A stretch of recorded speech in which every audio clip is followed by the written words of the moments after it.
Good morning, everybody. Matt Moda here to give you my favorite NBA player prop picks today. We're talking Thursday, February 27th. The Splash Zone is back in your life. I'm going to have 4 NBA player prop picks for you guys to lock in for tonight's NBA betting slate, 3 of which are plus money bangers. We are in desperate need of a bounce back day today. The last 3 days honestly haven't been great. There's really no sugarcoating it. I had 2 really good days coming back from Hawaii.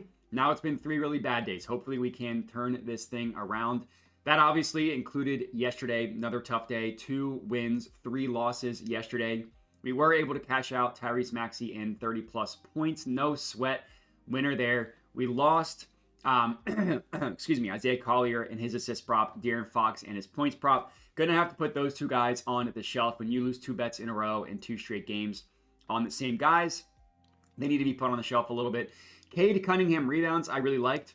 Didn't even come close. And then we did also win DeMar DeRozan assists. That honestly could have been laddered, but easy to say that in hindsight. Regardless, 2 wins, 3 losses yesterday, down a unit. That now brings our total profit on the year. Our profit up about 23 units on the entire season. We've lost like a little bit over 4 units over the last 3 days. So it'd be really, really nice if we could get some of that back tonight. With these 4 picks, very confident in what we have for you guys. Remember to like the video, comment, subscribe, of course, all that good stuff. And let's get into it. So sharing my screen here, walking through Props Madness, my favorite NBA betting tool. And I do have a play in this Warriors versus Magic game. I'm going with Wendell Carter Jr., and I'm going with him on the rebounds. Now, this is one of those plays where the hit rate people are not going to like this one. In terms of odds, you can actually get this at plus 125 odds at DraftKings. Right now, it's listed technically at 7.5, but if you go to DraftKings, you go to 9+, you can get plus 125 odds. If for whatever reason that's no longer available, and DraftKings has me heavily limited, I took this at plus 110 at Bet365. So that's where I would bet it to. Now, in terms of the play, as I mentioned, the hit rate people are not going to like this one. Definitely not. That's okay. Sometimes I think hit rate is really important. Sometimes I don't. And in this case, what we're going off of is the matchup number 1. So he's going up against the Golden State Warriors. Number 1, 6 of 9. That's very nice. Players, similar to Wendell Carter Jr., have hit their rebound prop over against the Warriors. 6 of the last 9. You look at the names, it's these kind of hybrid power forward center tweeners, right? Now, Wendell Carter Jr. really playing the center position for this Magic team. They have Goga, but a lot of their guys, Mo Wagner, backup center, is out. So it's Wendell Carter Jr. and it's Goga in terms of their centers. And Wendell Carter Jr. averages about 25 minutes over his last 30 games, 24 games, whatever. So minutes should be between 20, 25, 26, something like that. The matchup is, again, really what we're looking for. Over the last 30 days, depending what source you look at, the Golden State Warriors have either given up the most rebounds to centers, number 1, or they've given up the 6th most rebounds to centers. Again, it just depends. Let me zoom in a little bit more here. It just depends on what source you look at. Fantasy Pros, we're looking at last 30 days. We're looking at rebounds. Highs the Warriors giving up the 6th most. We go to a website called #basketball. Great name. You go to the center position. You look at the last 30 days. We see the Golden State Warriors are literally number 1. Regardless, they're good matchup recently for center rebound props. You hover over the matchup here. We see that overall the Warriors have allowed 20th in terms of rebounds allowed, so the 11th most. And they actually only rank 18th in terms of Wendell's specific position, if according to Props Madness. But as you can see, he's listed as like a center forward. So they're not necessarily listing him strictly with the center position. But regardless, you look at situations where Wendell Carter Jr. is playing teams that struggle to guard his rebound position. So we're just going to look at the bottom half because we know that the Warriors are technically 18th. They're much better if you're just looking at their center position. But even if we go off of Wendell Carter Jr.'s position, they're 18th. So we're just going to look at the bottom half. We're going to look at 16 to 30. So we see he averages over 8 rebounds per game, but we need to look at guys out of the lineup. We need to look at no Jalen Suggs, who's actually a good rebounder for his position. And we need to look at no Mo Wagner, who is someone that would take away minutes from Wendell Carter Jr. 4 of 7 games, so it's a small sample size, but still 4 of 7 is pretty good, averaging about 8.5 rebounds in those games. And we see His last 3 games, 9 rebounds on 11 rebound chances, 11 rebounds on 23, 9 on 13, 7 on 16, 7 on 13, 6 of 18, 10 of 17. So the rebound chances are mostly there. Like I think the fewest he had was 11, and he got 9 rebounds, so he would have cashed the over. And you look at his minutes played, which is important. Averaging about 27 minutes in these games, 23 on the season. If we take out the limit, we just look at games without Jalen Suggs and Mo Wagner, averaging about 25, which is right on his average. There's a couple games where he left early due to injury, so if we just limit him to like 12 minutes, which is probably what he's going to play, 9 of 22 games without these two guys in the lineup. It's not amazing, but the whole thing here is the matchup against the Warriors. That is why we are on this play for Wendell Carter Jr., and the plus money obviously is a big part of it as well. We're kind of getting him right along his average in these good matchups. Like if you look at, so we looked at games, rebounds against his position. We look at just the rebounds in general. We know that the Warriors allow 20th. So we're just going to go teams that are in the bottom half of rebounding. Same thing. These two guys out of the lineup. 6 of 11 games. He's gone over 8.5. So that's a little bit of above 50% hit rate. 2 gross games in here. We only played 11 and 18 minutes. But his last 3 games, he's gone over and he's played 20, 32, and 28 minutes. So all in all, I like this play on Wendell Carter Jr. and his rebound prop. Next up, I do have a play in this Nuggets versus Bucks game, and I went with Brook Lopez, and I went with his 3-pointer. Now, unfortunately, the odds got nuked here, so depending on your location, here's how we're playing this. If you use Hard Rock Sportsbook, if you're in a state where you can use Hard Rock Sportsbook, they are offering Brook Lopez over 1.5 made 3-pointers at minus 130. That is the absolute worst.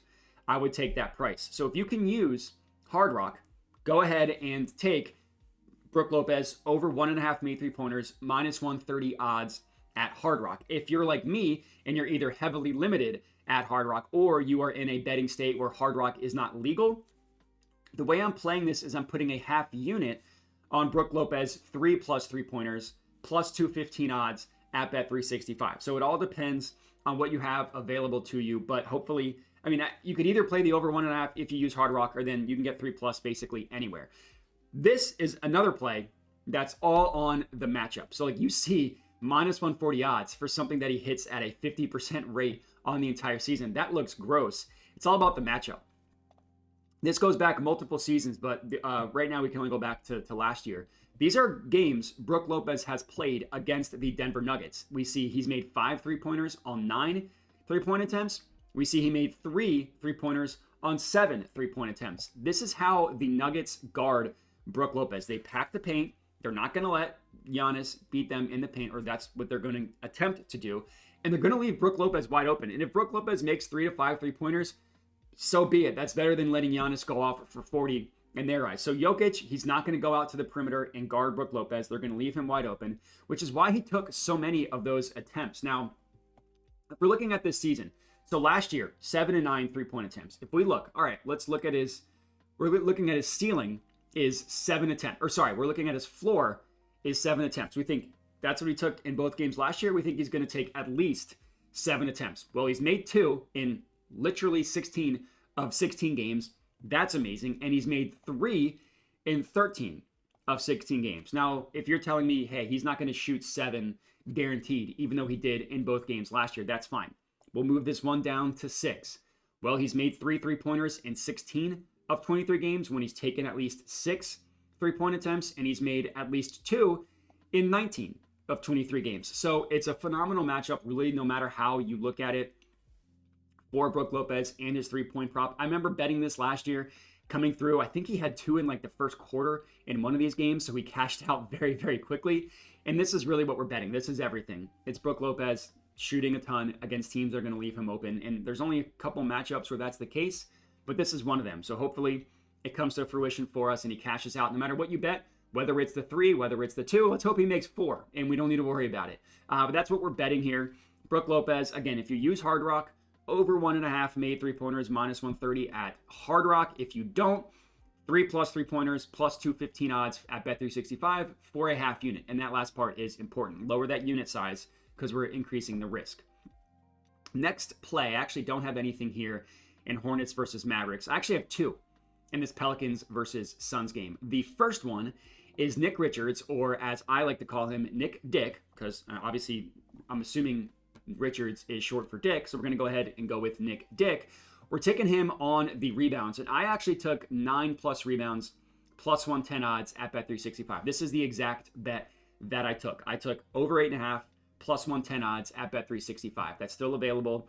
If you don't use Bet365, you can use ESPN Bet at plus 110. If you don't use both those books, you can get Caesars at plus 108. If you don't use all three of those books, I don't know what you use, but hopefully you can get 9 for around plus 110 odds. So Nick Dick, he was traded to the Phoenix Suns after this game right here. So we're going to look, how has he performed as a member of the Phoenix Suns? 9 of 18 hit rate isn't amazing, but we do see that he averages 9 rebounds per game. So we are betting on him to just meet his average, which we're getting for plus money, which is always good. Obviously, there's a lot more that goes into that, but I do kind of like to see when we're looking at something that is close to their average and it's a plus money play. Again, that's not 100% the case.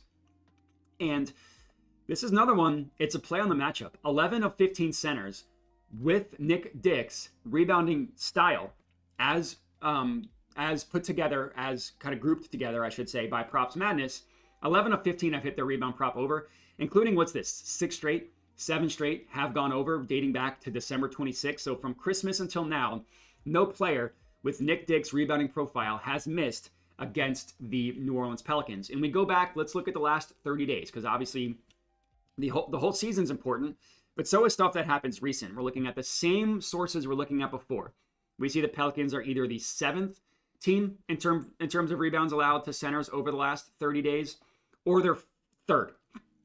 So they're not quite as good as the Warriors, which were either 1st or 6th, but 3rd and 7th, still top 7 in both sources, still good to go. We hover over the matchup, which looks at the entire season. We see that the Pelicans have allowed the 4th most rebounds just overall, but if you look at the entire season, they've allowed the most, literally number 1, in terms of rebounds allowed to the center position.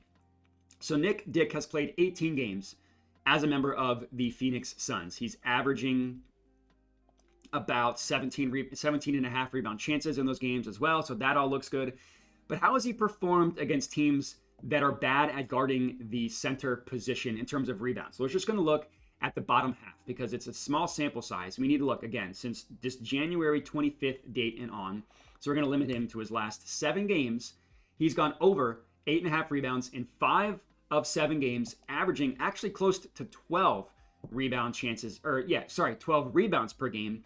And he's averaging 22.5 rebound chances per game. That's an insane amount. Now, some of those rebound chances were outlier high numbers. 34 against the Washington Wizards. 24, that's more in line, closer to his average. 14, 29, 17, 18, and 21. So his last game, he had 8 rebounds on 21 rebound chances. That's an outlier in terms of how low that efficiency rate is. And his floor, in terms of rebound chances, was 14. That's the lowest he's had in a game with an average of 22.5. If we just say, all right, how many times has he gotten 14 rebound chances this season, and how has he performed? This is the entire season. This is not as a member of the Suns. When he gets 14 rebound chances, he goes over in 15 of 24 games. That is the fewest amount of rebound chances he's had in a good matchup as a member of the Suns. So I like this one for a lot of reasons. It's a good matchup. It's backing a player. I honestly wouldn't hate if you wanted to go 10 plus, put a half unit on 10 plus. I think that's a good idea as well. That's our 3rd bet for the video. And then our 4th and final pick, we're sticking in this same game. We're going with CJ McCollum, 20 plus points.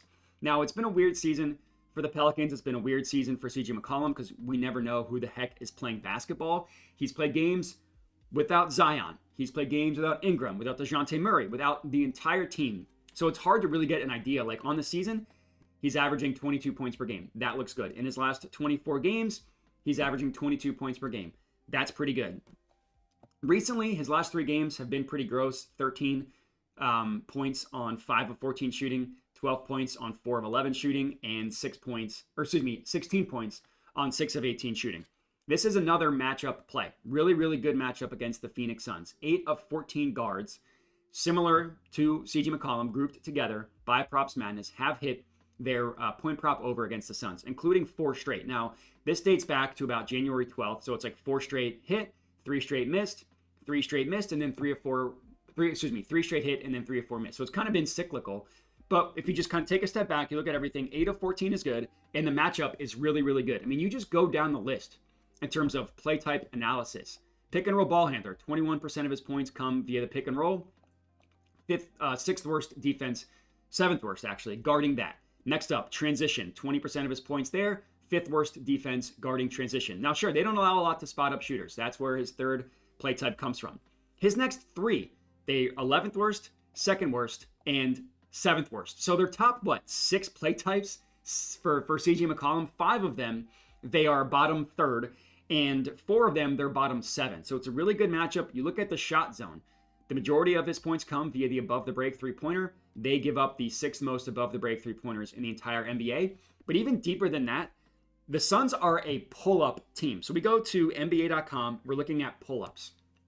We see the Suns allow the 3rd highest frequency of shots against them come via the pull-up, and they actually allow the highest frequency. The most.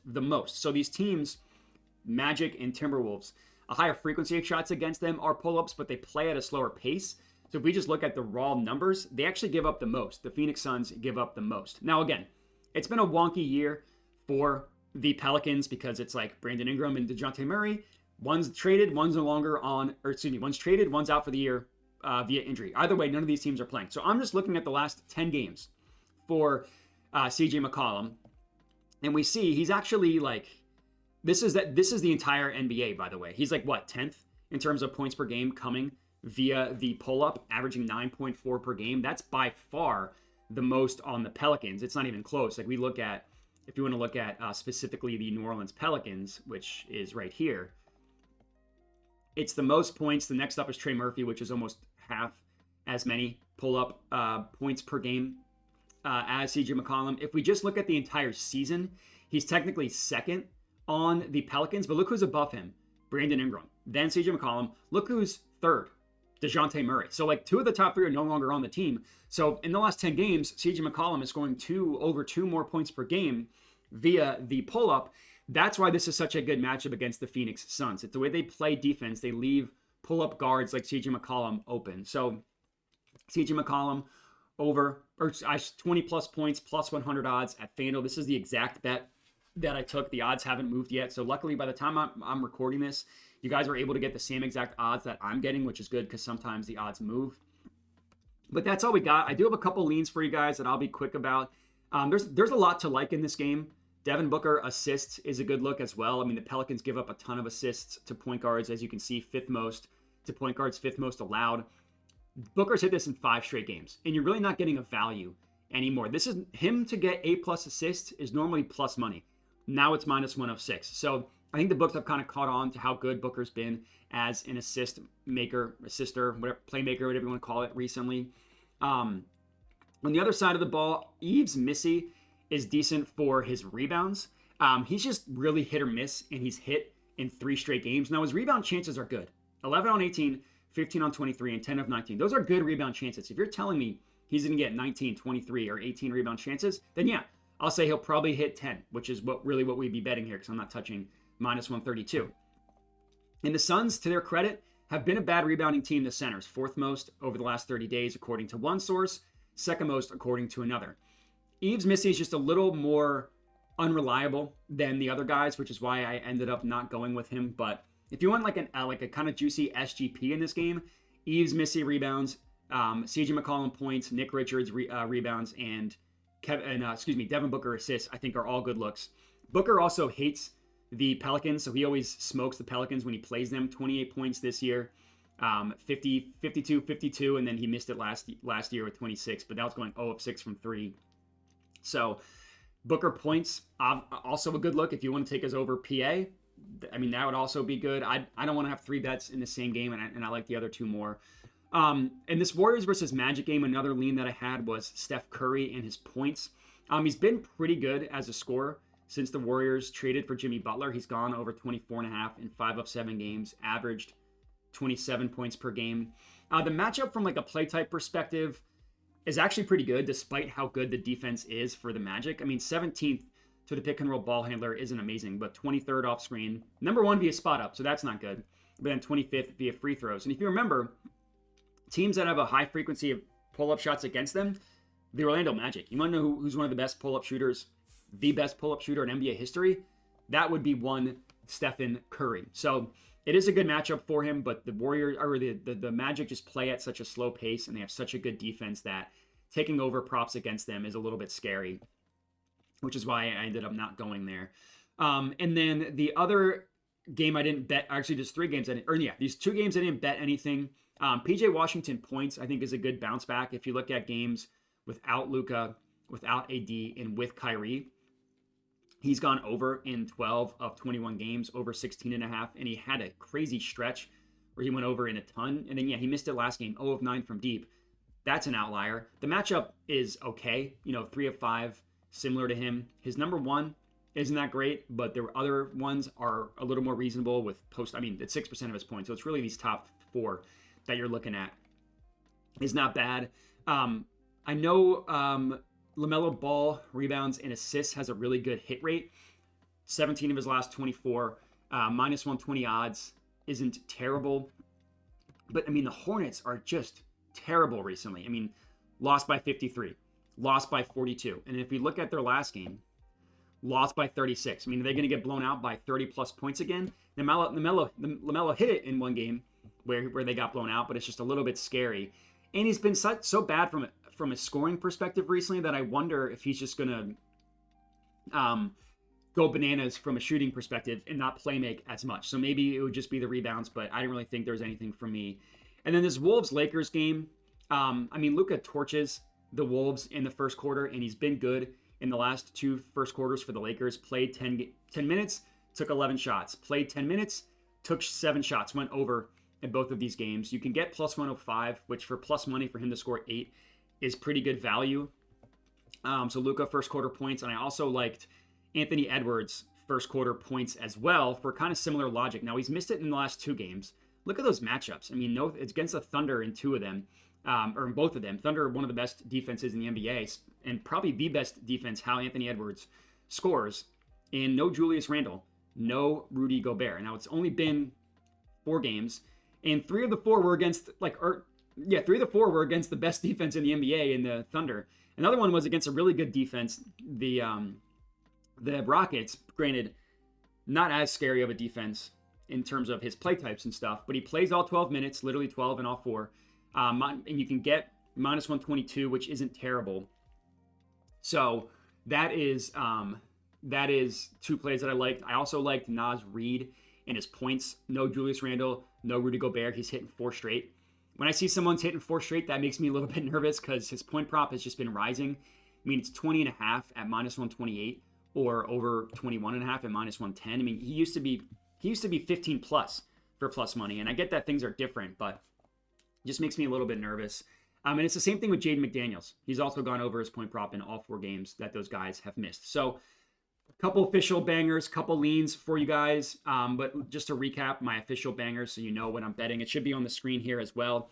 It's Brook Lopez, 3-point prop, either over 1.5, minus 130 at Hard Rock, or a half unit at Bet365 for plus 215. CJ McCollum, 20-plus points. Nick Richards, over 8.5 rebounds. Wendell Carter, over 8.5 rebounds. Let's hope we go 4-0 today. I appreciate you guys for watching. Make sure to like the video, comment, subscribe, all that good stuff. Check out the links in the description of the video if you want to support the channel. Again, thanks for watching. Everybody bet responsibly and have a good one.